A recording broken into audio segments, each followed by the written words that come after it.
Hello everyone, Chase from Zacuto, and today I will be showing you how to properly build and balance the Zacuto Indy recoil with the Sony a7S, but the same principles I go over can be applied to any camera because the Zacuto Indy recoil is what we refer to as a universal rig, which means its parts can be used to build a recoil system for almost any camera out there.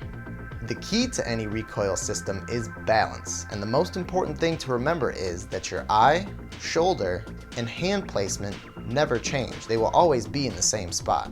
So recoil rigs move the camera image to your eye and camera control to your hand so that we can set the camera on the shooter's shoulder and slide it as far behind the shooter as needed to achieve the best possible balance. The adjustability of the parts included in this kit are what help us do this. We've got a VCT universal base plate that comes with two 6.5-inch rods. We have a QR riser that's made up of a Gorilla plate on top of a tripod dock. We have the half cage that comes attached to a 5-inch Z-rail and a cold shoe lock. We've got the recoil handle and a Z-grip swivel that's made up of a Z-grip with a 4.5-inch rod and a swivel. If you're also using a small-bodied camera like this A7S or a DSLR, the first step will be to mount that camera to the QR riser. The QR riser raises these cameras up closer to the lightweight standard distance from the rods so that you can mount a matte box. Loosen the red lever on the Gorilla plate to release it from the tripod dock. Be sure the red lever is oriented to the right and tighten it on with the 1/4-20 screw. The Gorilla plate has an inch of slide capacity, so consider setting it for use with a Zacuto Z Finder or setting it to accommodate certain lens adapters. Once attached, place the Gorilla plate back onto the tripod dock and retighten the red lever. Next, we need to mount the QR riser to the VCT Universal base plate. Screw the VCT Universal's mounting screws into the respective holes on the bottom of the QR riser about halfway. We found that more often than not, the balance point of the camera ends up being where the lens meets the camera body. So we recommend setting that point directly over the center of the shoulder pad to get started. Once we have the rig fully built, we'll use the VCT slide capacity to make further balancing adjustments. Now we've gone ahead and found some more specific placements using the millimeter markings on the VCT Universal. These placements will set the base of the following lenses, which is the point where that lens meets the camera body or adapter, to the precise spot you need to connect that lens's focus ring to a Z-drive. A very compact 50mm Zeiss Prime needs that base set to the VCT Universal's 13mm mark.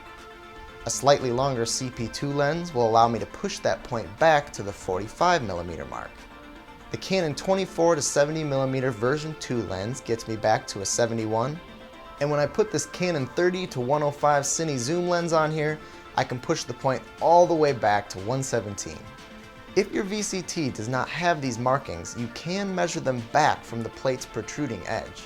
Find where the base of your lens needs to be and tighten down the screws. Before we continue, we highly recommend locking your VCT Universal into a VCT 14 or mounting it directly to a tripod because building hands-free off of a stable base is much easier. The rod riser in front of the VCT Universal can be adjusted to use any variety of accessories by loosening or removing the two screws. But to get the rods to the lightweight industry standard with the A7S, which will get a matte box to the correct height, you will need to orient the rod riser's rod ports to the bottom and raise the rod riser until the bottom edge is approximately 1 mm from the surface of the VCT Universal's lip and tighten down the screws. When positioned this way, the center of the rods are the correct 85mm from the center of your lens, which is the lightweight industry standard.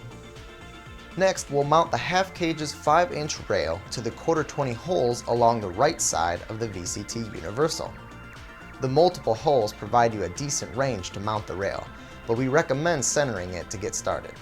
Slide the half cage's mounting jaws onto the 5-inch rail and tighten down the red lever. To get the cold shoe lock into the camera's cold shoe, you'll need to use the half cage's height adjustability and where it's positioned on the 5-inch rail, along with the cold shoe lock side to side and fore and aft adjustability to get the cold shoe lock into the camera's cold shoe and tighten down that red knob. Now the half cage can provide a side handle and essential mounting capabilities, while the cold shoe lock creates a rock-solid foundation by eliminating any free-hanging parts. Slide the recoil handle's jaws onto the half cage's top rail, center it over the camera, and tighten down the red lever. You can slightly loosen the Allen screw above the jaws to position them either vertically or horizontally, and you can loosen the Allen screw completely to move the jaws to the opposite side of the handle. If you plan to use the Zacuto Axis Mini to mount an EVF off the recoil handle, you want to make sure that the handle's 15mm rod port is out front. You do have two cold shoe mounts on the other side of the handle as well that lock any cold shoe accessory firmly into place with a turn of the red lever. To properly operate a recoil rig when it's mounted in a shoulder configuration, an EVF must be used. We recommend using the Axis Mini to mount your EVF off of the recoil handle because this keeps the rod real estate in front of the VCT Universal open for your other accessories. Insert the Axis Mini's 15mm rod into the open port in the handle and tighten it down. The Axis Mini can support any EVF with a 1/4-20 port and some proprietary EVFs using special adapters, but it was made to mount EVFs that utilize airy rosettes like the Zacuto Graticle. We highly recommend using a right-angled micro HDMI adapter to keep the cable's profile down when the camera is sitting close to your head. And remember that with an Axis Mini, whenever you go to a tripod, you can easily reorient the EVF to a much more comfortable upright position. To mount the grip, we must start with the included swivel. This piece's rod ports have independent 360-degree adjustability, so it can be oriented many different ways.